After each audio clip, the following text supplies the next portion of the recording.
I actually work at Mercy Life. Mercy Life is co-sponsoring along with the Southampton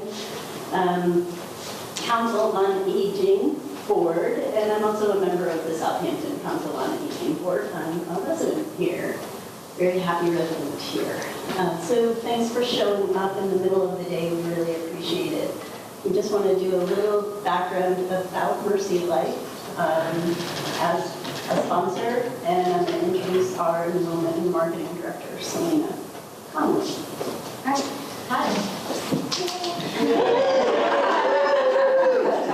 The closer you get to the mic, the more, because we're recording it for The test. okay to see after the. Hi, Tab. So, as Nancy mentioned, my name is Selena Conway. I am the Enrollment and Marketing Director for Mercy Life, which means that I'm usually the one doing the presentation. So I am thrilled that Nancy and Carolyn took it upon themselves as staff members of Mercy Life to organize and to present this program themselves. So thank you to you as well. I did just want to give you a very brief overview of what Mercy Life is. I know you didn't come to hear about Mercy Life, you came to hear about caring for folks with dementia, but I think it's very important that you understand this model of care that we work for. We are a program, PACE is often people will refer to Mercy Life as PACE. That stands for a program of all-inclusive care for the elderly. And it's not just for anybody who's elderly, it's for people who are at very high risk of nursing home placement. So it's people with complex health needs. I'm guessing, because you most could probably throw here, you look like you may be the caregivers of people like this. This is a program that supports caregivers very much so. It is for people who are 55 or older, Hampton or Hampshire County, meet a criteria for a nursing home, which presentation's not about that, but it's basically when people are starting to need a lot of assistance, oftentimes it is memory care in our safe in the community. And so the reason that we are successful in keeping people out of a nursing home is because all that care that you might be kind of arranging for and coordinating right now for your loved one is provided in one spot and by one team of providers which is called Mercy Life. So all providers work under one roof, and we all communicate and coordinate care together, which is really the secret sauce of a PACE model of care. What makes us also unique is that we are your Medicare, in most cases, a Medicaid program for people who are enrolled.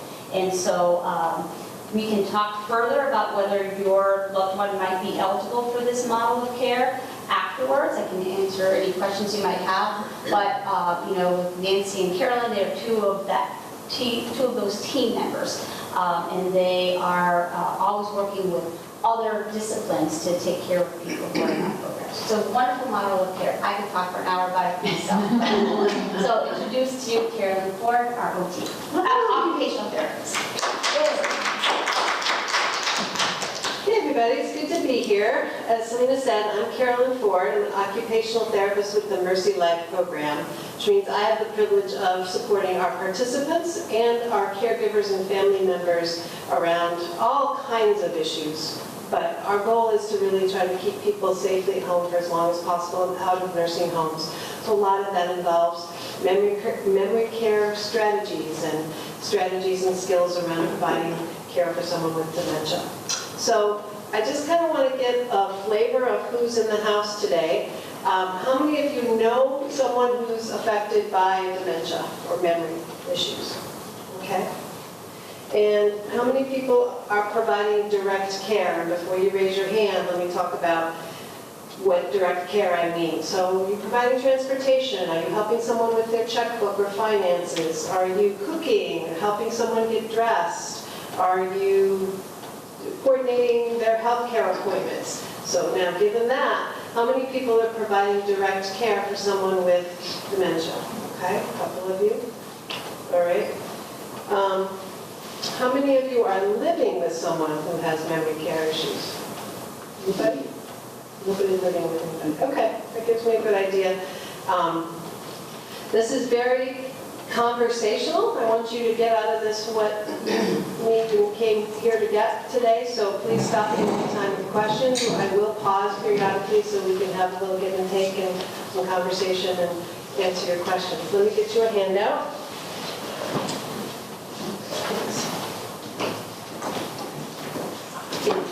just make a statement that we're being recorded. Oh, okay. Yeah, so this is being recorded. Do I need to say anything?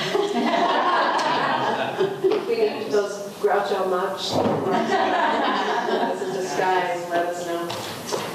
All right, so dementia is kind of an umbrella term that we use to refer to, sometimes you'll hear people talk about Alzheimer's, or dementia is really a description of the disease process that includes memory loss, changes in cognitive abilities, problem solving, verbal skills, processing skills.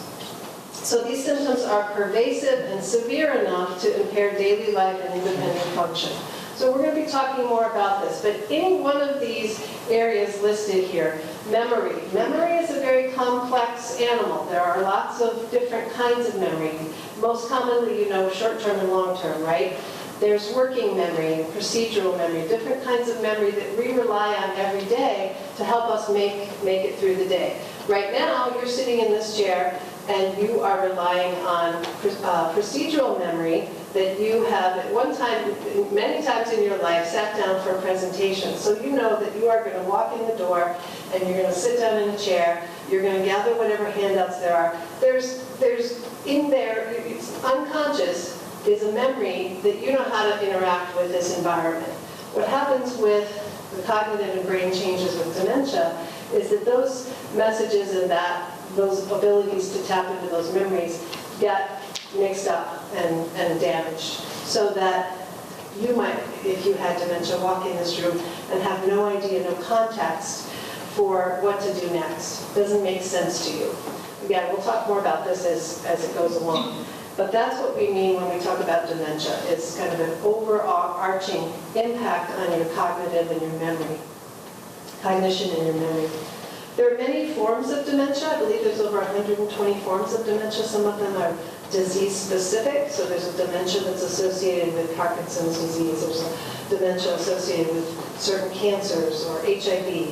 The most common is Alzheimer's. I believe it's about 60% of dementia is Alzheimer's. So that's the one you kind of hear about the most. There are stages of dementia. So dementia is a progressive disease.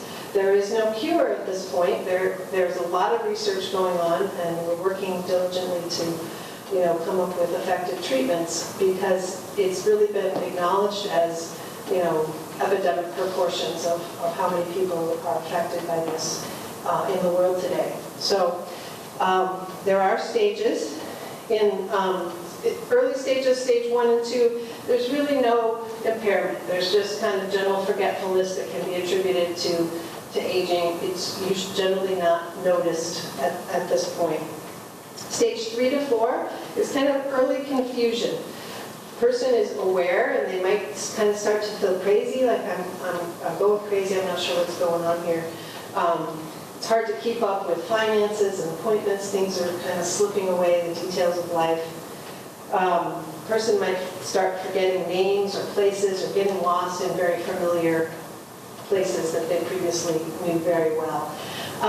Throughout this presentation, I'm going to use my dear mother-in-law as an example. She has dementia. She's in the later stages. And so, I'm a caregiver, so I'll tap into some of those examples because I think it's kind of helpful to put it in a real context as well. So one of the things that happened for my mother-in-law, Shirley, early on, it was one of the first times where we were like, is she is a lifetime New Yorker, knows the subway system and the bus system, like the back of her hand. And many years ago, she was going to take all the grandkids to see a circus performance. So, again, somebody who knew how to get tickets and where to get them, and we realized what she had done in order to pull this event off. So I think she was going to take 5 or 6 of her grandkids. So that's a big thing to take on, right? But she got up early, and she went and she practiced the route. Because she was afraid she was going to get lost, and she didn't want to mess up with the grandkids.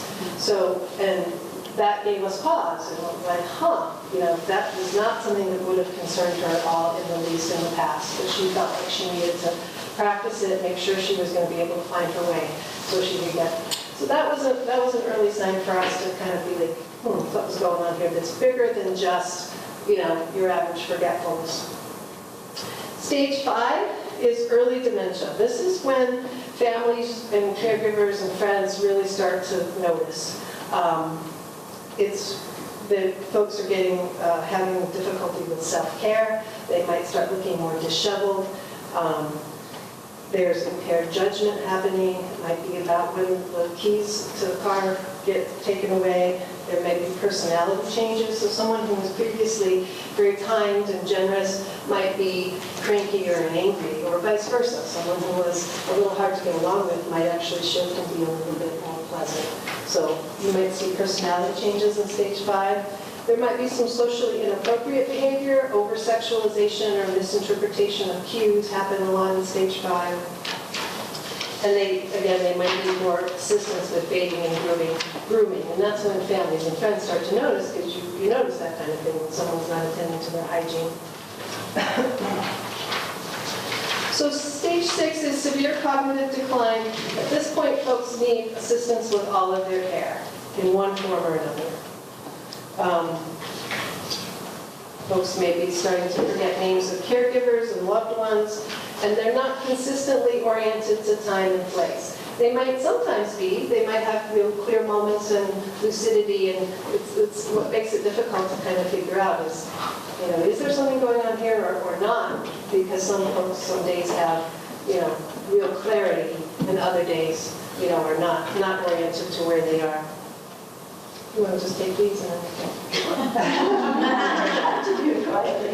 And then by stage 7, is the end stage. People are having difficulty with walking and talking and eating and swallowing and feeding themselves. So there's a theory of retrogenesis, it's called, and it's first in, last out. So when you think about the first things we learn as infants and toddlers, right? We learn how to walk, we learn how to talk, we learn how to eat and feed ourselves. So first in, last out, that's really what we start seeing. Stage 7 is those early skills start being lost, and people at this point are often at least using a wheelchair, or maybe having better care. Can I ask a question? Sure. In stage 1, Yep. I'm forgetful. Yep. So it's the Excellent question. Here we go. line there. And the question was? Thank you very much. The question was, what's the difference between, all of us being forgetful and, stage 1? Probably in stage 1, not a whole lot. It's the progression then that you're going to see is really going to make the difference. So let's start talking about some of those differences. So actually, give me an example, a recent example of a time that you forgot something, or a memory lapse, or cognitive change. Go ahead. I go downstairs to the refrigerator, I get to the refrigerator, and I don't remember what I came for. Yep.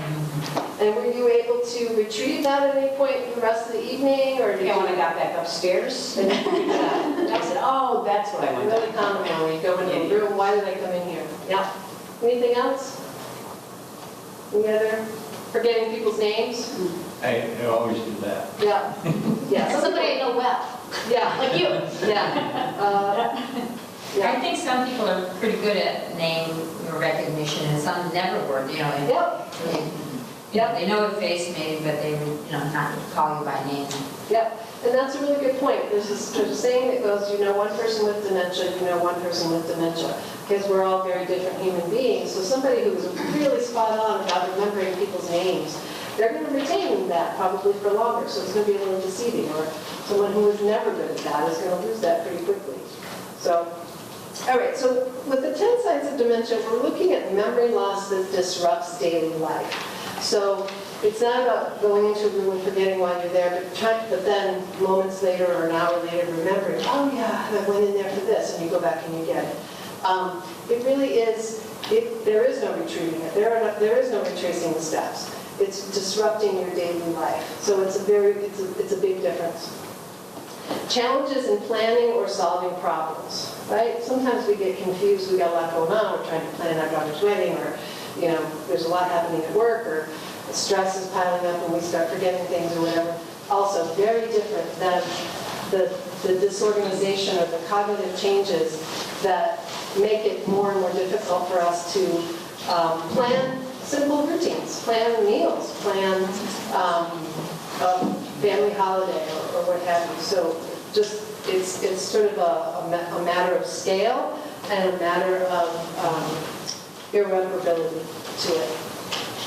Difficulty with routine tasks. We talked about that a little bit with the bathing and grooming starts to be more difficult. Dressing, again, different stages. This would be the point at which you talk about not driving anymore, or, confusion with time or place. So again, ever get on the freeway and you miss your exit or you forget where you're going for a minute and you have to, but you get there, you figure it out, you retrace your steps, you look at the clock, you do things to orient yourself, and you're usually able to orient yourself. With dementia, there is no orientation point. There is just confusion and then moving on to the next thing.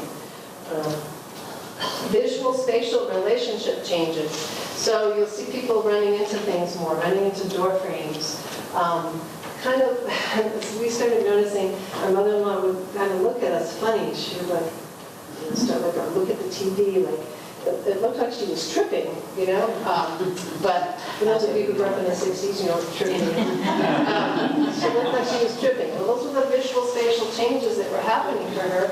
It was becoming more difficult for her to make sense of the world as we see it and as we know it. And we feel our bodies in space. Right now you're sitting there and you feel your bottom in the chair, you feel your back against the chair. It's not conscious, but your body knows then to line itself up and sit. You get your trunk oriented. That's proprioception. That's your body feeling itself in space. With cognitive changes in dementia, those visual spatial relationships and that proprioception starts to break down.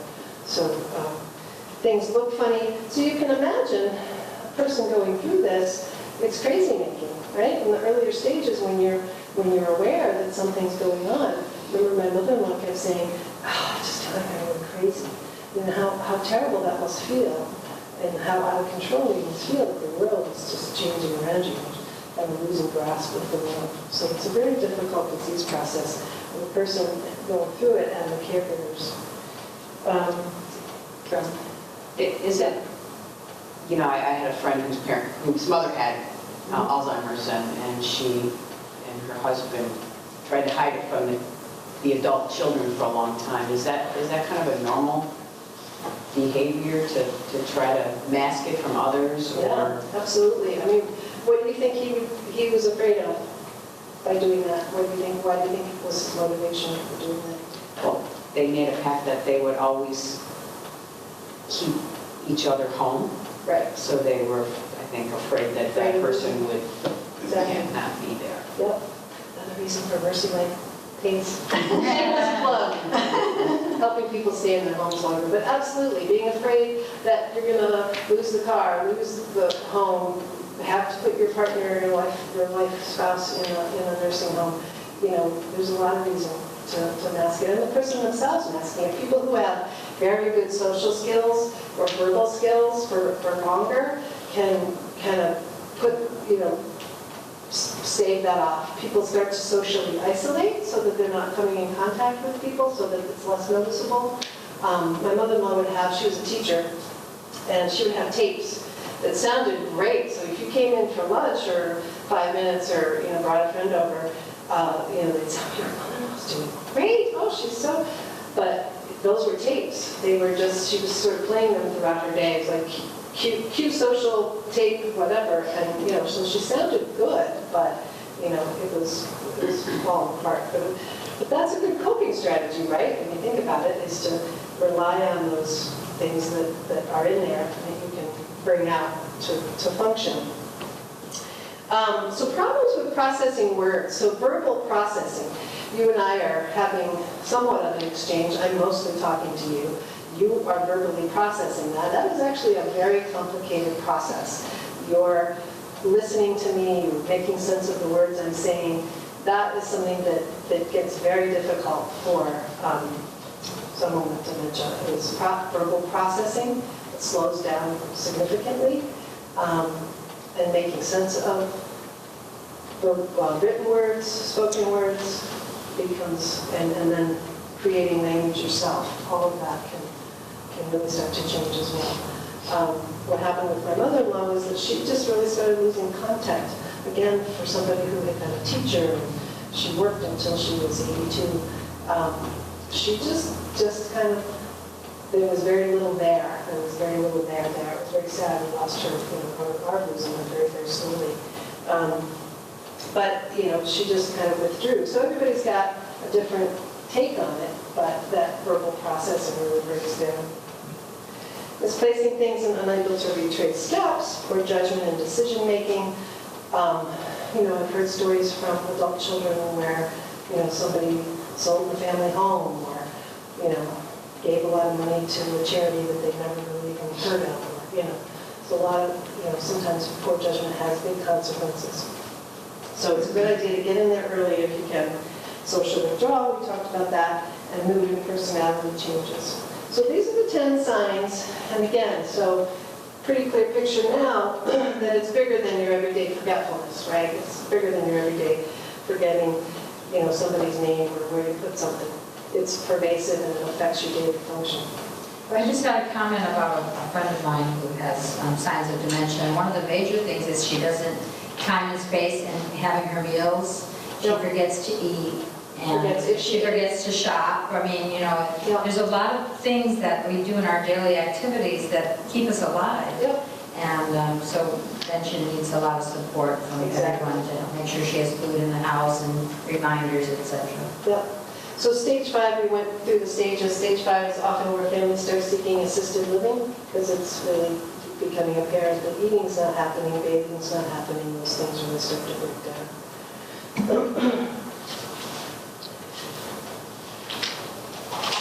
Just want to make sure I'm covering everything. All right, so before we move on, any questions? Any questions about dementia itself, things we've covered so far? Okay. So when we talk about caregiving with a person, and I always try to say with a person, not to or for a person, because you really want to have a person-centered approach and treat the person with dignity and respect, realizing that this part of their journey, their cognitive changes, is a small slice in a very long life. They're adults that they maybe worked and raised children and had grandchildren and have gardened and knit beautiful afghans and quilted and had a wood shop, whatever it is, a full adult life. And it's really important to acknowledge that this is one little slice of that, and to really, try to give that person as much, dignity as they can as this happens. This is a pretty debilitating and terrible disease process. And again, we're going to talk more about this as well. Focus on abilities that remain rather than those that have been lost. So it's easy, I think, to get frustrated as a caregiver and sad and mad, too. I mean, this is what's happening to you as well. About, what someone can no longer do. But if you can at all step back and look at, what are some of the strengths that they have left? Do they still like to socialize? Can you capitalize on that? Do they still like to watch a certain TV program? Some of those things are very little, and some of them are big strengths. Can they still, dress themselves and take care of themselves? But there's just other things that are kind of slip into the wayside. Is to kind of constantly take that inventory and say, okay, what's left, and what are the strengths, and how can we shore those up and capitalize on those strengths to carry them through? So, you see a lot, and I know it's probably a lot of it is hype, but techniques to slow down the process, or diet to follow, or little routines that you can create for a person to slow down the process of dementia. Is that true? I really struggle with those things, and they are mostly hype. There is no cure. This is a progressive neurological disease. There are things that you can do, we're going to talk about them, to not slow the disease per se, but to, again, capitalize on their strengths. Yes. So if you've got somebody with dementia and they're not really getting, they start withdrawing more and more. They start being able to not take care of themselves very much. And you leave that person alone to their own devices. They just become very withdrawn and isolated. If you take that same person, so they say they're at the same exact stage of the disease, okay? When you take that same person and you put them in, say, a program like Mercy Life. Same as called. No, you put them in a day program, or you take them, you know, they're getting engaged. They've got a consistent caregiver that's coming to see them every day. They're getting help with their, what we call ADLs, activities of daily living. Basically, they're dressing and they're bathing. And they've got some things to live for. You bring a pet over a couple times a week. That person's going to look really different than that. Then they're going to function, even though they're at the same disease level, they're going to function very differently. This person that's getting some engagement and some help is going to look probably like they're doing a little bit better.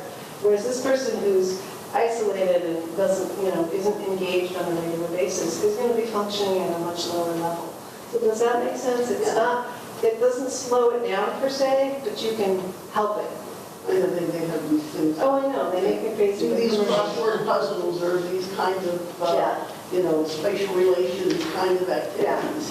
No, I mean, it's good to keep your brain engaged for as long as you can. One of the things they've said is not so much crossword puzzles, because we've all been doing crossword puzzles our whole life, but if you were in your 50s or 60s, you learn a new language or learn how to play the guitar or harmonica, that's really good for your brain. It's not necessarily going to stave off You still do that in your 70s and have the same effect. Yeah, I just, as an example, it's about learning a new skill. So you are learning literally new motor patterns. So if I picked up a guitar and I was playing that, I've never done that before. So that's very new for my brain to wrap itself around, and it helps my brain because our neurons have elasticity. They're one of the few things in the body that are somewhat reparative and have, you know, they're changeable to some extent. So learning new things can help maybe stave off cognitive changes, but, you know, it is a disease. Yeah. Since you brought up music, I know that's one of the last things that people lose. My mother-in-law had dementia, and she couldn't remember their names. She couldn't cook. She couldn't do anything, but she could sing, especially in the church songs because they were repetitive. Yep. She knew every word to every song, but she couldn't, you know, speak a phrase. Yeah, yeah, very typical. And then, you know, what we call difficult behaviors or negative behaviors or, you know, challenges, they're most often attempts to communicate. You know, is someone bored? You know, one of the sayings I like to say is boredom to a person with dementia is like a bed sore to a person in a nursing home. It's just boredom is back to that engagement. You got to keep people engaged. First, you know, a body emotion stays in motion, so that's physical and it's your brain as well. So difficult behaviors are often attempts to communicate an unmet need. So is the person lonely? They need some connection. Are they hungry, thirsty, in pain, etc. So it's important to, you know, We had a relative, an elderly relative, who would walk out of the house. He had dementia. And very frequently, he would walk a block over and go try to get into his childhood home. And I would get a call saying, you know, Uncle Dan's out again, and I looked for him, and if I found him, it was very hard for me to get him to stop going where he was going and return home. Yes. And a couple of times I tried, you know, Dan, I'm lost, can you get me back to Maynard Street where he lived? And that seemed to work, but how do you deal with it? I mean, when somebody is engaged in one of these difficult behaviors, how do you interact with them? Yeah. So you used a really creative approach. You tried to get him to help you. You meet that person where they're at. He was in his childhood home, first in, last out, right? He was coming back long-term memory stays longer. He kept saying Tommy's in there. That was his deceased brother. And I never knew if I should mention that Tom was gone, but I did. Yeah. And he would just go, oh, I didn't know that. Yeah. So usually, you know, you can say, remind somebody once maybe that someone's passed, but usually it's, it's better to distract because they're literally going through that loss every time that they hear the news. So, well, Tommy's going to meet us later, but first you need to go back to your house and just kind of get creative, enter their world, and, get creative like you did, try to. So, but we'll talk more about that again. Communication strategies. Oh, here we go. Love that, you guys. The questions are right on target. Communication and care strategies for dementia caregiving. So, as all of these cognitive changes are happening, what we're left with as human beings is we still have our emotional selves intact. We pick up on the emotionality that's going on around us. So the environment that you create for someone is very, very important. If you are a stressed out caregiver and you're like, oh, Mom, you forgot again, stop burning the toast, whatever, and you're creating that kind of stress, your mom's not getting that, the toast, oh, I shouldn't have left the bread there, and you're not getting any of that, but she's getting the stress, she's getting the anger and the feelings that are there. So we really talk about creating an emotional environment that is, as pleasant as possible, and that's hard as a caregiver. But we're also left with our senses. So we have our taste, touch, see. So we talk about a multi-sensory approach to dementia care. So if, just talking to your uncle wasn't enough to get him to go, maybe sitting down on the curb with him and, I don't know, touch example would be, just hold his hand and lead him back, or maybe take him by the hand and distract him with, oh, look at the beautiful leaves, and look at color, and, kind of tap into his senses and distract and get him to go where you wanted him to go. But, so touch, visual cues. In the earlier stages, people can respond to signs, take your walker with you, or, take your meds at noon, or, whatever. Those are the tactics in the earlier stages that work. My mother-in-law relied on her calendar. That's gone now, but relied on her calendar and her lists, and there were Post-it notes everywhere. Those things, really work. Taste can be a good way to distract somebody. Well, I don't know where Tommy is, but let's go have a snack, or I just got these great apples from the orchard. You want one? Using sensory to bring somebody to the moment and be able to get them to do what you want them to do. And also for that engagement, right? The engagement we're talking about, to continue to reach them. Emotional understanding. So yes, I think caring for someone with dementia is an exercise in mindfulness and staying in the moment and being present, and finding literally what there is in that very moment, because sometimes this very moment is the only reality, is the only moment. There is no past, there's no time and space. It is what is happening right here in this moment. What are we tasting? What are we seeing? What are we smelling? It's literally this moment. So it's a real exercise in that. And it's not trying to correct the person. Exactly. I mean, that's one thing I didn't understand initially, but yeah, you need to, Enter their it world. doesn't matter whether they're right or wrong. Yeah. So it's not going to help them to correct, even if it's done pleasantly. Yep. And it's hard, we're daughters and sons first, right? And those dynamics last a lifetime, but it behooves us to either heal those dynamics or just move on from them and be, switch roles and be a caregiver. Question? Yes, can we overload a patient? In other words, we're trying to make contact and motivate them to engage, but can we throw too much at them? Absolutely, and that's a really, really good point, is avoid distractions, and I think that's somewhere on our list. You guys are on it. Eliminate distractions. So a really busy, overwhelming environment, things coming at you, a lot of things happening at once, which in this day and age, we're used to multitasking, right? It might not be that much to us, but to somebody who's really having a hard time processing their environment, imagine how overwhelming that would be. So yes, if you want somebody to do a particular thing, or you might want to just sit down, be calm, eliminate distractions, and if medication, say medication's an issue, they won't take their medication. Have the medication in a pleasant spot, and have it be part of something they already like to do. Maybe turn on their favorite music or turn on their favorite show while you're dispensing the medication, or couple it with a nice snack, but to minimize all of the busyness. Sometimes I think that distracting we get into sometimes can be too overwhelming and not effective. But good question. So you want to find the interest in motivators, what interest and motivates them in order to engage them. So, is this somebody who was a high-level attorney and was used to being busy and telling people what to do? And, how can you get creative about letting them do that? Giving them as many choices as possible. Dad, do you want the blue suit or the gray suit? A forced choice. Rather than, what do you want to wear today? Bring it down to blue suit or gray suit.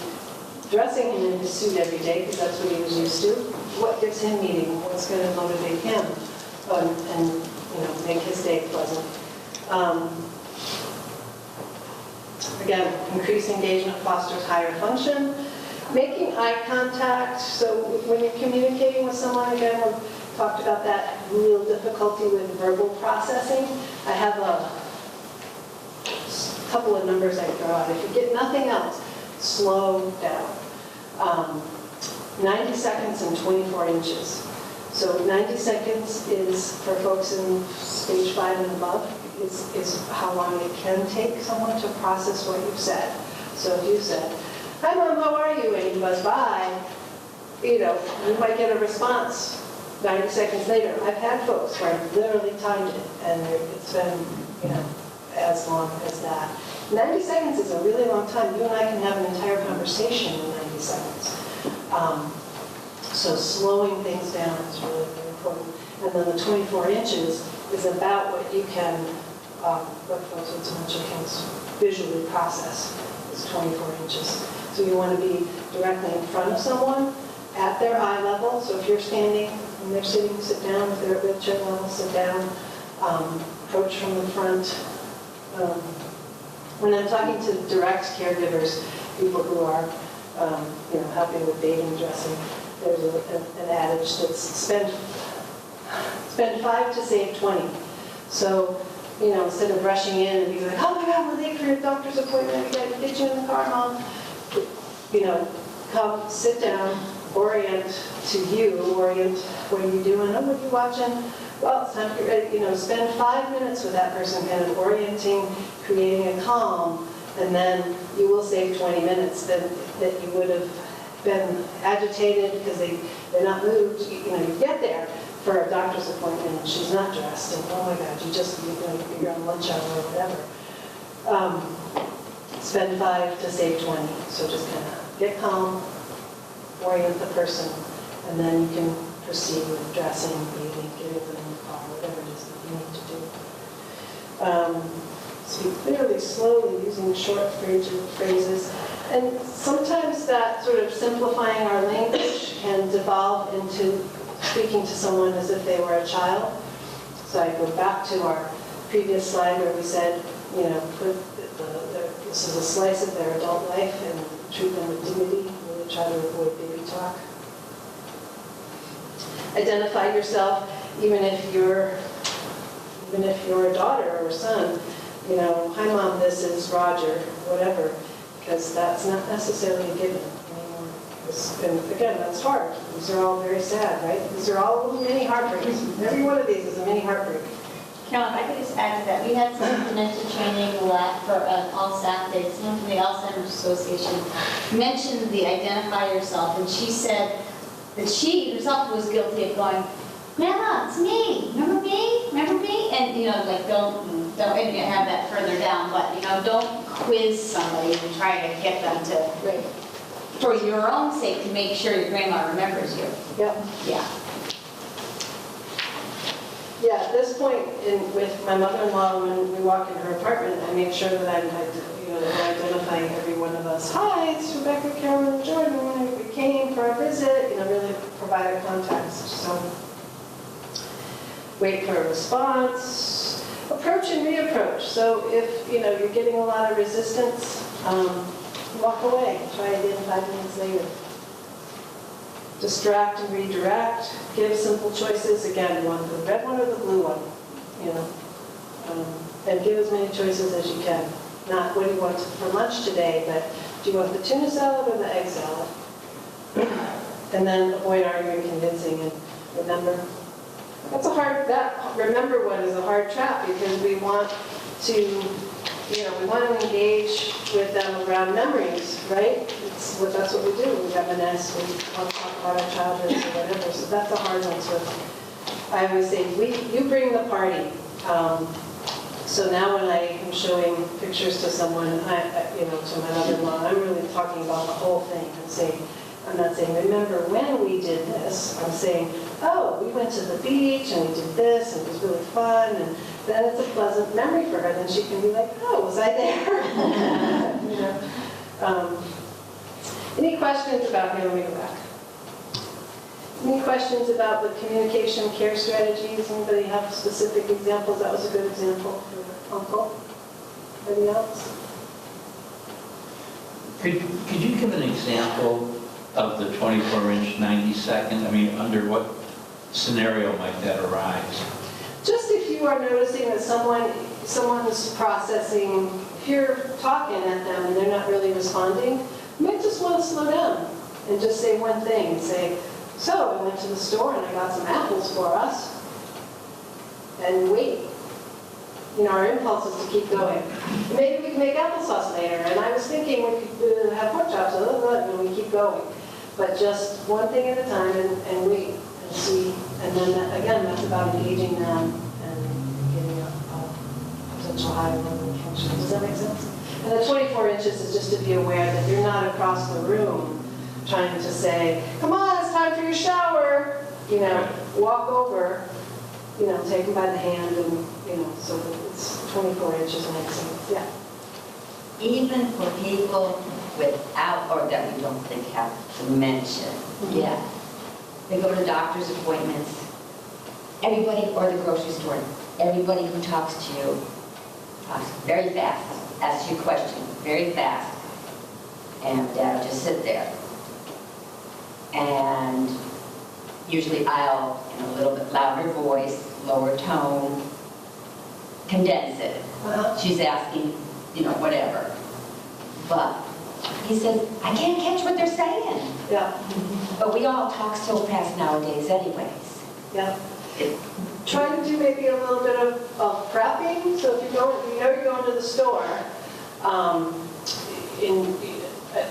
knowing your dad, but you can prepare maybe. So you gathered your items in your cart and you're ready for the checkout. So maybe you stop over by the peanuts and have a conference with Dad and say, so we're, just let him know what's going to happen next. So we're going to go check out. And they're probably going to ask you for your credit card, sort of prep it so that he can kind of prepare and have a few minutes to maybe come up with some things to say, or he knows what's going to happen next.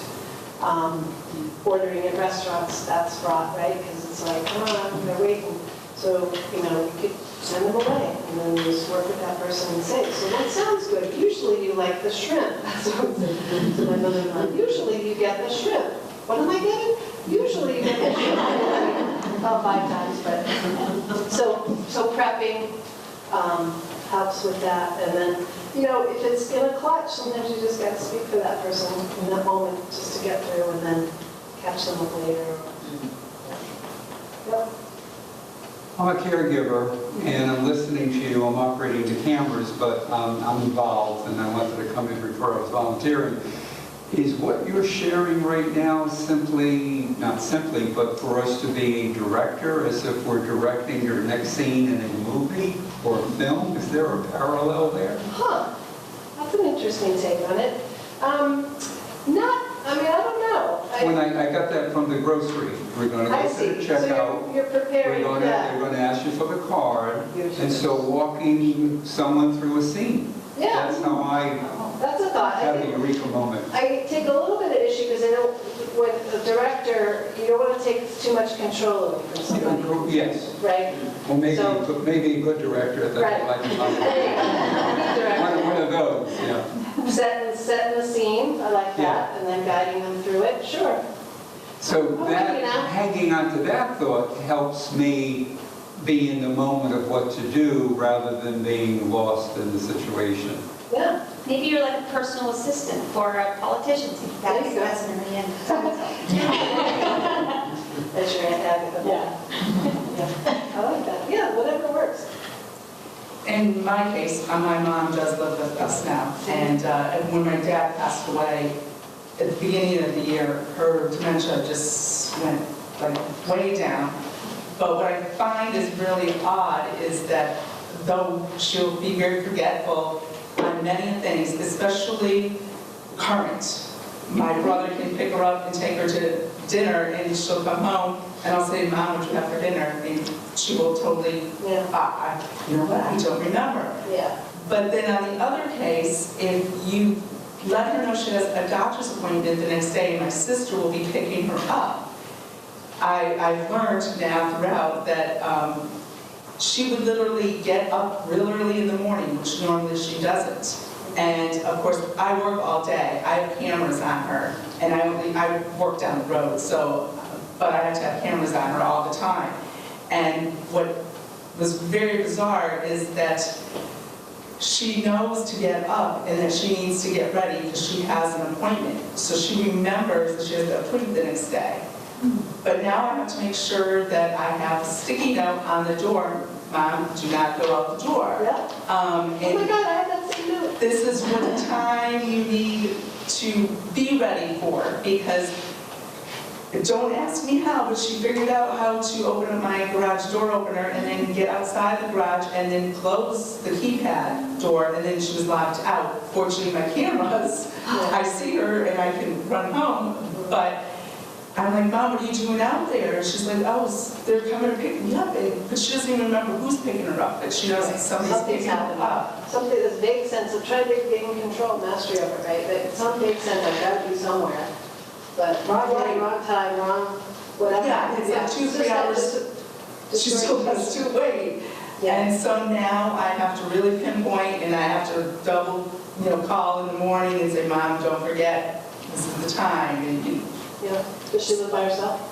well, she lives with us Oh, now. okay. Well, years ago, my parents lived with me for 17 years, and then after I divorced, my parents then did live on their own, and my dad was in the soldier's home. And so we started noticing the past couple of years that she was getting very forgetful of, she can remember everything in the past, but anything recent, Here now, yeah. she is just very forgetful. But she was always very obsessive with cleaning, her appearance and everything. And then after my dad died, she went downhill a bit, but then fortunately in a way, she ended up in the hospital. And then that was the only way I was able to get her to move back in with me. And because, yeah, she could get to the soldier's home every day, and I didn't want her driving, but I knew that that was her daily routine. Sure. Because she was getting lost going to the church at the next corner Yeah. from her house. Yeah. And, so So wear my OT hat for a minute. Are you concerned about leaving burners on or things like that? Yes. Home safety?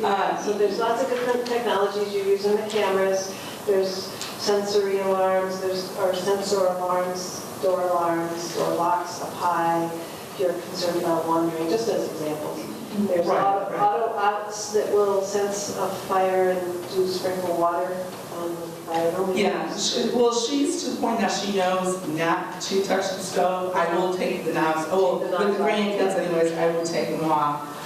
But I unplugged the toaster oven because one day she thought it was the microwave and melted something in the toaster oven. And yeah, so there's those things now that as it's progressing, You get creative. yes, very. Thanks for sharing that. All right, so we covered all of that. So we talked about sensory-based engagement being, such a good here and now thing, right? The mom is here and now. Nothing like a good walk outside, I feel like. There's so much more to talk about. For my mother-in-law who's got such little content, the more content I can get, it's not me trying to think of things. So a walk outside is like, oh, those leaves, look at the color of those leaves. And sit on the bench and see the dogs playing. There's just so much happening that engages people. So a real simple way to kind of get out of that. There's somebody, the loops that people get in, repeating, the anxiety, the wandering, whatever the issue might be. Art is a good thing, and really important to focus on the process, not the product. It doesn't matter what it looks like or if there's even an end result, but coloring, watercolors can be very soothing and comforting. Clay, knitting, if they had any,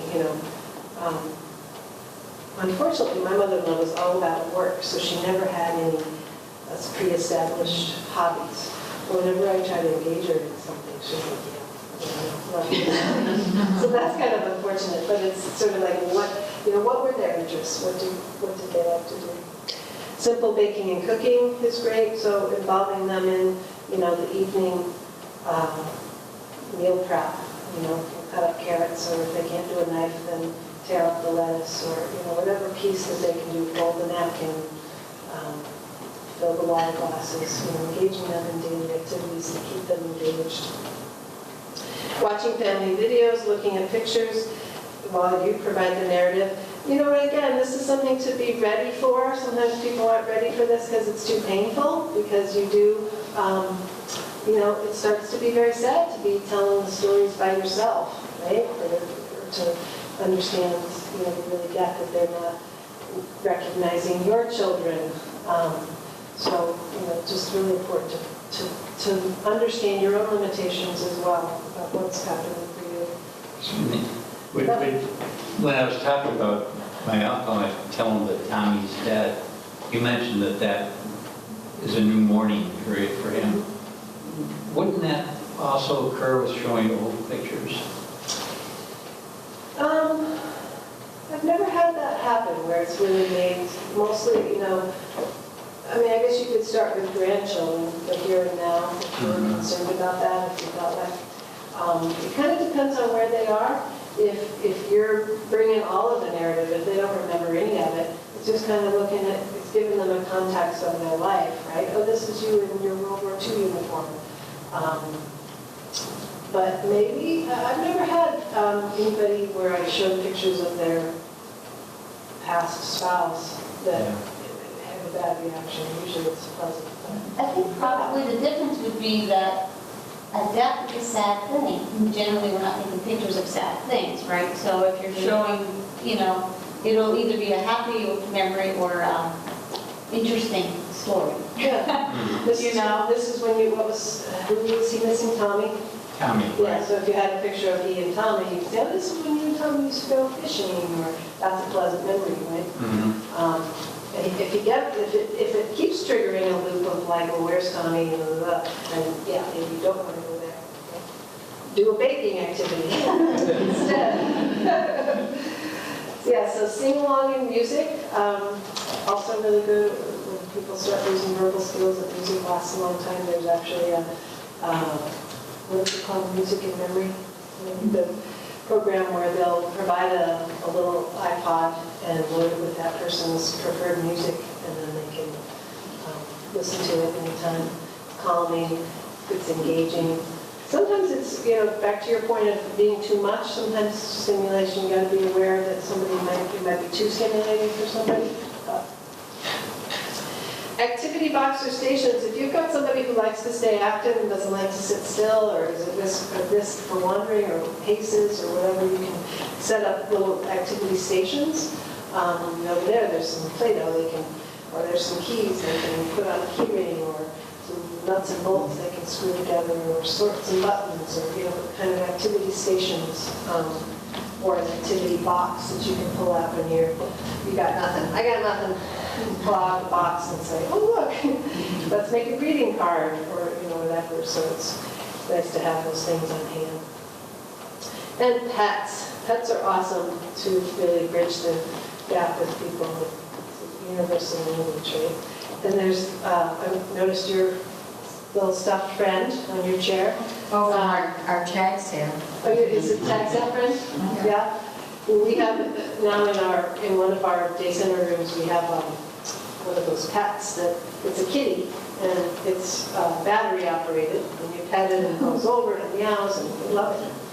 So if you can't get a real pet, there are some things out there. Any questions about anything at this point? Yeah. You talk about like the daycare for adults. I mean, are there different levels of that, or is it just more or less when you're in a very advanced stage that's available, or are there different? I think it depends on, it can be a real, I mean, if someone doesn't have dementia, they can go to the senior center and be able to engage. Different than at the a senior higher center, level. right, Yeah, right. different than the senior center. But if somebody's already having some memory care issues, I think it can be a good thing to decrease isolation, have a shared meal. Even if you can't participate, you're around stimulation, you're seeing, you're hearing, there's a lot going on around you. That's worth a lot. So it depends on the particular situation. If somebody's working, if they're, it's sort of case by case. Is that what's going to work for them? But generally, yeah, I recommend it. It seems like it's good for the caretaker to get a day. Yeah, absolutely. The respite. Yeah. Sometimes folks in the earlier stages feel like they're in a place where everybody's kind of all together, that people are lower functioning than they are. But if, you talk to the caregivers, or good memory care caregivers will get people at different levels, and they will have that person be a helper.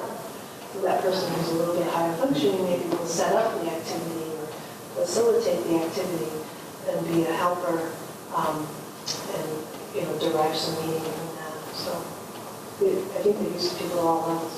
Are you familiar with the memory cafes? Yeah. I had the opportunity to go to one in Hamden. They've had it for 3 years.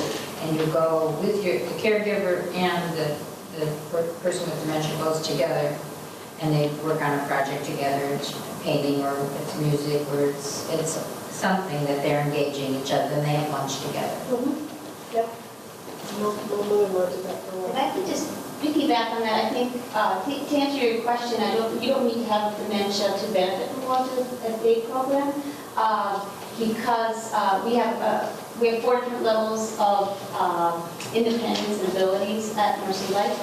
But I think in any case, it's very helpful, I think, for the person, we call them participants, to have their own life.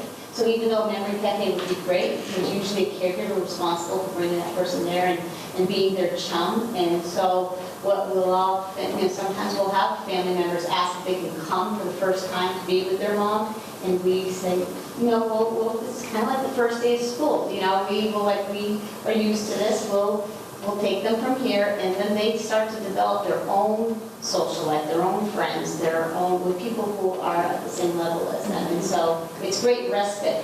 So I guess what I was getting at is it's a good bridge from people who can't get a senior center anymore, Right. but are not needing to be in a secured area because of their dementia. So yes, there's a lot in between. Absolutely. Yeah.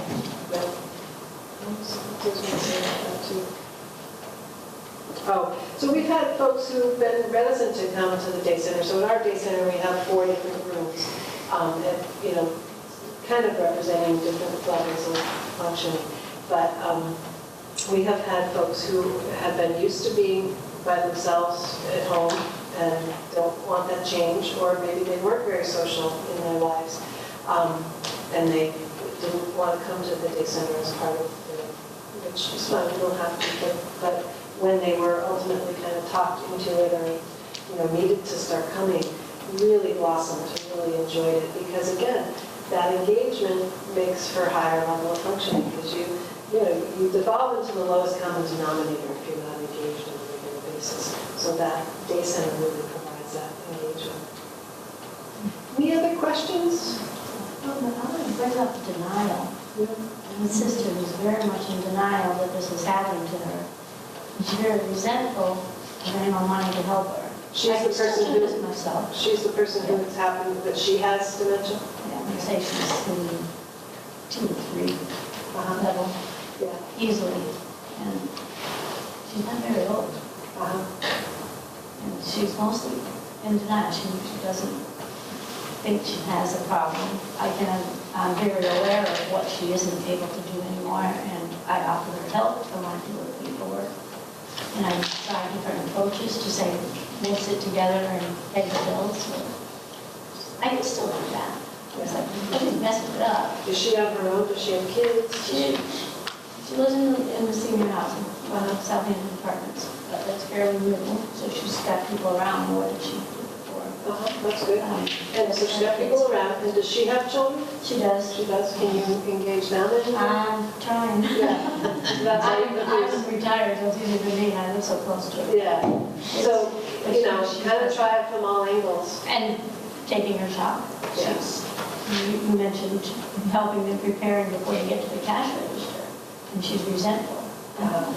And she gets there and they ask her for her card, and she gets nervous, and she fumbles and she can't find it, and she digs through, and she's got a ton of things in there. Yeah. And I don't know how to prevent that scenario. They said, try to set the stage and say, this is what's going to happen, be ready to head, but she can't process, be ready to head. Yeah. She's not Anybody else? comprehending so much, she's not comprehending. Yeah. Awareness is pretty low. Yeah. Anybody else have any ideas when you hear this scenario? I've had the same problem with my friend, they're angry, they don't treat me like a child, I can do it, ask me and I'll do it. And of course, you've asked them 5 times and they haven't done it. Yeah. Or they forget, so you can't, it's very difficult, I can't really do it for them, we can do it with them, I guess, some things. But I'm sure they're frustrated, wouldn't any of us be frustrated if we couldn't remember things? Yeah. So I would just try to engage the adult children as much, maybe have a family meeting without her, maybe have a family meeting with her when concerned. Try to have some outings with her that are just positive, that aren't about what she can't do. Maybe not go shopping, maybe just go have lunch, someplace really simple. She doesn't want to go anywhere. She doesn't want to If I can get her occasionally to go. Just a suggestion on the shopping thing, when you said she's digging in her purse, what if you had a purse just for shopping that just has There you go, one card? Yeah. Because I'm the boss's sister that's telling her what to do. That's exactly Are you what the she older does. sister? I am, no. No, not. No. And that's even more so. Yeah. She's only 2 years older than me though. And, no. But I think Because I'm the bossy one. that's a good point, is that sometimes people just have an edge with one person, and if somebody else, sometimes the kids are not the best person to talk with them about things because they have these dynamics, but maybe if their best friend takes the approach, We always were the closest. We're the closest in age, so it's always been us. But now I get too much resistance. Now it makes me just like, So at this point, maybe it's not about getting her help, maybe it's just about enjoying time with her as much as you can. And when she's at the later stages and go through that anger part a little bit more, maybe there'll be more opportunity to do direct help. And at this point, maybe it's not about helping her, maybe it's just about being with her. So watching a pleasant TV show together, or, just keep it pleasant and not try to fix it. And chronic complaints, she's got like 4 or 5 things about where she lives that are constant complaints. 4 or 5 things about the medical. And that wasn't true before, this is new? Being a complainer? Yeah. She's not. But, yeah, but there's only a minimal number of things now. She's got the whole scope of things now. She's Yeah, so you have to do those. why she doesn't like living here, there's this. Yeah. Doctor appointments. That's I can't steer her away from anything else, nicely or not nicely, It's a heartbreak. It's hard. It's like you almost get to the point where you don't enjoy being with somebody, so you don't want to not be with them, but, I know. it's, I could hope so much, right. in a nice way, let her, like, we're gonna do this together, but she's not there yet. She's not there yet, and she doesn't want it, so And find different ways. Go to a movie, you don't have to talk, you're watching. I could get her to go away for that length of time. So no walking. She says I don't eat. Of course you eat sometimes. No, I don't eat. Well, what did you have for today? I don't think I had anything. I don't think I had anything. Yeah. It was in the other- So, I mean, again, see if you can step back and not have it be about helping her, and just show up with a casserole and say, look what I brought, let's eat. See what happens. And let her complain about Let it. her- Right, let her complain I've about it. heard about it for a month. But I think that shows you're trying to help and she doesn't want it. So She doesn't know. stop trying to help and maybe just try to find some points that you can enjoy each other. Yeah. Because she's not there. It's hard. You know, it's hard to watch somebody make It fluctuates. bad choices, right? For themselves. Sometimes there's good days, and she's very cheerful and upbeat, and she's glad that I Enjoy those And days. some days she doesn't answer the phone, and I think she sees it's me. She goes, oh, I don't want to come in. Should be possible. Yeah. So and some of it is that dynamic, right? Try to get out of that dynamic a little bit. And I know since my mom is kind of the same thing in the beginning, before my dad passed, she was very independent still, and you'd go to the store and she knew, you know, like, don't correct her type of thing. And I know and everything. But then when she started getting worse, now it's like, I could cook the same thing twice in 1 week, and oh, this is so delicious, and I have somebody waiting on me all the time. So now it's like I'm better. I know, it's kind of sad to say, but the later stages can be easier. Oh, yeah.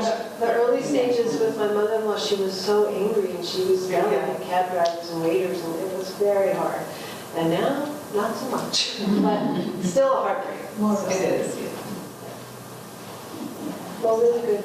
Yeah. And don't you think that, well, you would know, the patient is angry at themselves too, because at some level, they know what's happening, and there's no way to prevent it.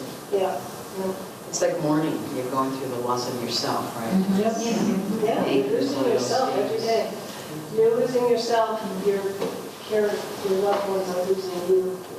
It's a heartbreak, it's a living heartbreak. So, all of that, caregiving with a person with dementia is really, really important to take care of yourself. You can't give away what you don't have. So whatever small ways you can nurture yourself, whatever that means to you, really important to do so. Get support. This is good, talking to each other. And there are a lot of support groups out there. Alzheimer's Association has support groups. I don't know if the Southampton Senior Center have. No? Not yet, we'd love to start. This is our step one. This is, yes, step one. We've got a good core of people here. Yeah. We have a lot of good activities, but not once you get, you know, towards maybe step 2, stage 2. We don't have activities so much that, or the ability to deal with the individuals. Yeah. You know, I'm not sure where the cutoff is where the senior center activities versus, Right. you know, something like that. You had the home companion visitors. I mean, people don't want to, I could be like, why are you sending this person? Companions, like? Yeah. Yeah, we have, Does everybody know Joan? She's the director of the Council on Aging. so we do have a service list for people that, if you need companions or if you need respite, you know, somebody. She never did it with them. She's got a lot of, this person to come in and not want to know, why is this person doing this? I got to do that first. Does Highland Valley offer anything? They do assessments, et cetera, and they do, depending, but that's all financially driven too, so. It's not necessarily the solution. But it's a possibility, they will do assessments.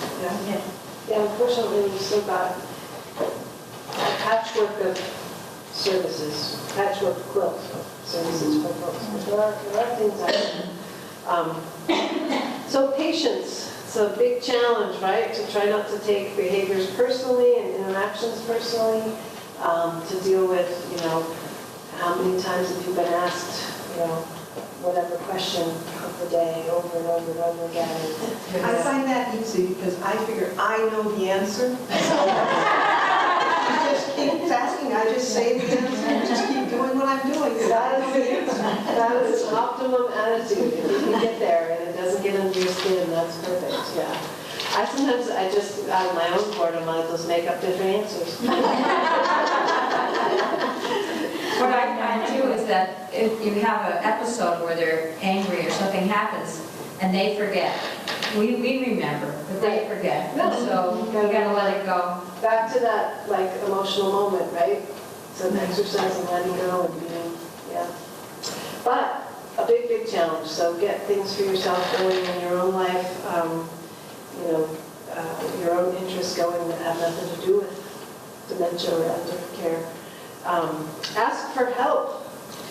Rely on your community for respite, for meals, for visits with your person, chores that could be done, yard work, snowboarding, whatever, running errands. Don't be afraid to ask for help. It's really essential. It's taxing, and it's, as we have established, very sad. So care for the caregiver is essential. Again, you can't give away what you don't have. So very important. So there are some very good resources. As we mentioned, the Alzheimer's Association has a really good website that has really good resources. And you can look up support groups in your area by zip code. These are some other articles and good books to read. Along the By, that's a good one. Still Alice, that was made into a movie. Did anybody see that one? My Past is Now My Future by Lanny Butler. He's a big dementia guru guy. So a lot of resources out there. Again, it's another way to feed you as a caregiver so that, more is coming in than you're putting out, or at least some is coming in. This has gone faster than I had anticipated, but we can maybe have a little question and answer if we'd like to. We've got more questions, but that's all I have for you. I'm also going to pass around, if you come along, like to put your name, your email, your phone number, so that we can help develop a core group that's purely optional. I'm the chair of the Southampton Council on Aging Board. So we're volunteer for the board, we work with Joan and try to help bring things to the community that are needed. And this is, for the caregivers is obviously something. I appreciate all of you coming, for sure. It's very beneficial to talk to each other and share ideas. So it's purely optional. I'll pass it around. You can decide if you want to share or not.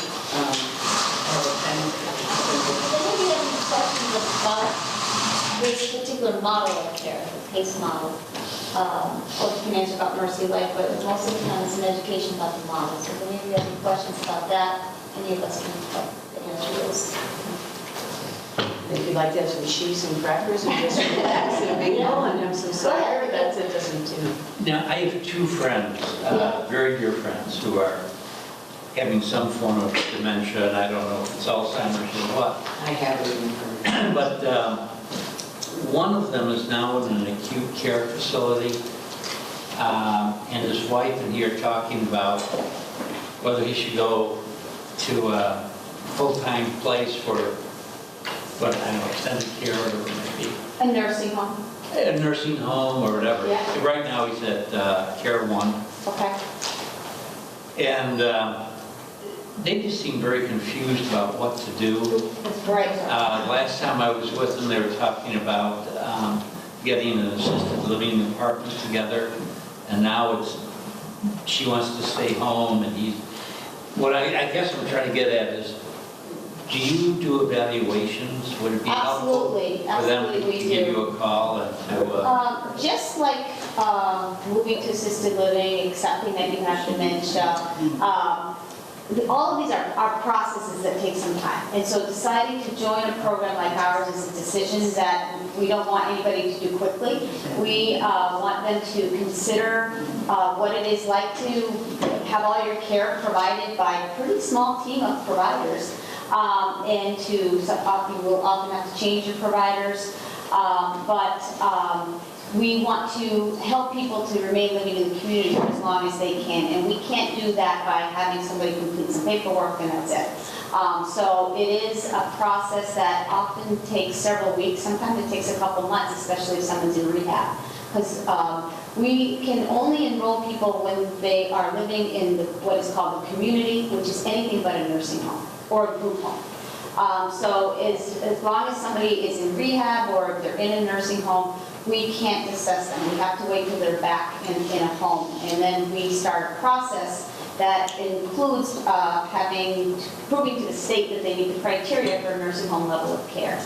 But generally, that's people who need help with maybe showering and dressing, managing their medications. You know, they don't have to be quite as complicated as you might see when you walk into any local nursing home and you see people in a nursing home. Those are often people at end stage of their disease. We help people way earlier than that. They often do meet the criteria for a nursing home if they're getting home care services or going to an adult day health program or have Alzheimer's or dementia or other mental health issues that they may walk and talk fine and physically they're okay, but they need a lot of help in order to maintain community living. So yes, we can help that person, but we always say you need a short-term plan to get back in the community, and we are a long-term plan. In fact, we keep people till the end of life. Really, there is no, people don't disenroll. They can disenroll, but they don't disenroll to go on hospice. We take care of people until the end of their life. Okay. Yeah. My friend had a stroke. Yeah. And most recently he fell and broke a rib. And he was at Care 1 in Ludlow. And now, I think that's what it's called. It used to be Health South. I think it's called. They just changed Yeah. the names. Right. He was there for a stroke and was health care or whatever it was, and now it's a new name. And currently he's at the one on Nonotuck for Emily. That's Care 1. Pardon? That's Care 1. Care 1, right. Right. And they just don't know what to do. So Okay. should they contact you? I'm sorry? Should they contact you at Yes, this please. stage? I thought they. I was going to ask you for a couple more. We I got have two some friends. folders with more information. The folders right there, Nancy, there is a more comprehensive brochure in here that will explain the whole process of enrolling. It will explain, a lot of the theory or the whole concept behind a PACE program, and there are testimonials, and then there's information from the Medicare, Office of Medicare, because they explain how this model works as well. We are unique. You really won't find a program to compare us to because there really isn't one. We are both a health plan. We employ all of these providers of care like a nursing home would. Nobody lives in this building, though. So we employ all these, but we are also your Medicare benefit. We are also your insurance plan. So we have 325 people in our insurance plan, and there's not really an insurance plan that probably that many of us would think of that have that few people. So From a rehab perspective, so there are 12 of us in rehab, Nancy and I included, and what that means is that we have some leeway. If somebody needs something, we can actually provide it. We don't have to, we do due diligence, and we obviously want to be good stewards of the resources we have, but we can think outside the box a little bit. If what's going to keep somebody in their home is an air conditioner, we can get them an air conditioner. We can put in ramps and grab bars, and, sometimes the simplest solutions really, can the person get in and out of bed, the things that we can do to tweak it and make somebody be safe at home. You have a number of hours a day that you can have a person within. We don't really do it that way. It's kind of case by case, and it's task oriented, so it's not about. what happens is we get a lot of calls with that question. And so usually if you're getting hours from home care hours, you're getting them from a home care agency, or if you're going to an adult day program, you're working with that agency, and you're kind of getting these all kind of a la carte, and your insurance is being billed. With a PACE program, Medicare is paying us, and as I said, most of the time it's also a partnership with Medicaid or private pay dollars. And we have a capitated premium. We have a capitated amount of money that we have the freedom to use as we see fit. And so we may not think that it makes the most sense to take care of your sister by sending an aide into the home for 8 hours a day. What we'll do is take a whole 360 approach, and we have a lot of tools in our toolbox. So we may say she could do some home care 3 times a week, and she could come to our day center 1 day a week, and she could go to PT. You know, we have everything to play with in our toolbox. So if they're can't take care of themselves, they're living at home, but they don't dress themselves, and they go to the day program, someone comes to pick them up, would that person help get them dressed? Well, that person may not, so that person would be a driver. Okay, so we have transportation. I think I've heard a few people talking about struggles with transportation. That's a big component of our program. I think we have 23 drivers, 20 vans. We have a lot of transportation, and all those staff work for Mercy Life. We own the vans. So if they will come into the center, transportation is provided, unless it doesn't make sense, a family member wants or needs to drop them off. But we might have a home health aide that went in earlier in the day to help them to get ready. Okay, it's just something like getting a jacket and some shoes on the driver might be able to help with that. But it is often a lot of different disciplines. Every person who enrolls in our program is assessed by 11 disciplines, right? And they all contribute to a plan of care based on a person's problem, not just on an OT's expertise. It's always, every problem is looked at from the whole team's perspective, which is not really, it's growing in popularity, but it is kind of a wave of the future approach to how we take care of people. And just on that note, if I could mention too, we have an exciting new building on our campus. It is not owned by Mercy Life, but we do partner with them. It's called Hillside Residence, and it's integrated supportive housing model. It is subsidized housing, brand new subsidized housing, and the reason that the state agreed to support this plan is because it's really a demonstration to show that healthcare and good housing they go hand in hand.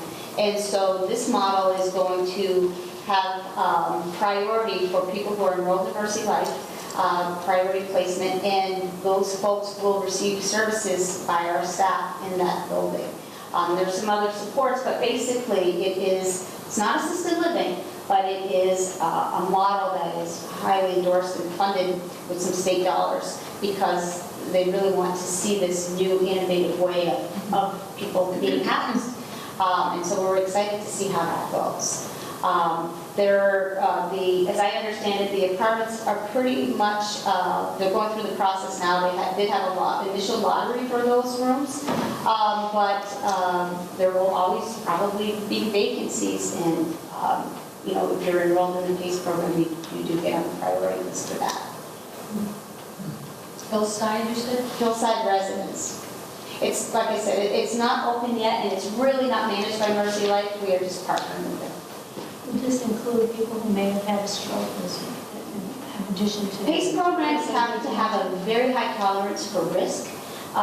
You know, we work, I'm not part of the provider team, these two can speak to that more, but we have some very complicated folks, you know, they have some very complicated health and even safety concerns. So we spent a lot of time talking about how we can help this person to be successful in the community versus why we can't.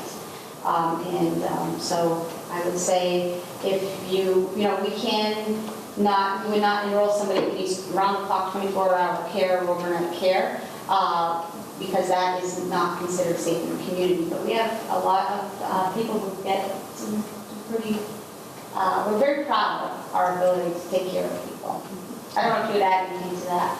I mean, I think that risk factor is important to note, that it's not, you know, I think families, I mean, this is hard stuff as we've talked about, and families want a sense of safety and security, but, you know, we really try to put, back to my first slide, or one of my early slides, about putting that person at the center of the care, person-centered care, and if they're choosing to not want to have help and intervention, or choosing that is their right to make that choice, and we will support that choice. We might try to guide them or present options for them that, would keep them safer, but if ultimately they want certain things, we all have efficacy in our life, and that's important, and I think we try to respect that. So there is a certain amount of, risk that we tolerate, that someone, within a home that might not, in another program be seen as safe. We want to try to support that person's right to be in their own home. I want to thank you for coming today and helping to educate us, and Nancy for coordinating. It's Yeah, one of important. the important resources at the end would be your senior center here in Southampton. We're having a health fair next Wednesday that will have a lot of vendors, and I think Mercy Life is going to be. I won't be, but. Yes. Yeah. So, and Season Brian. as a director, I'd like to thank you again for setting this up. It's really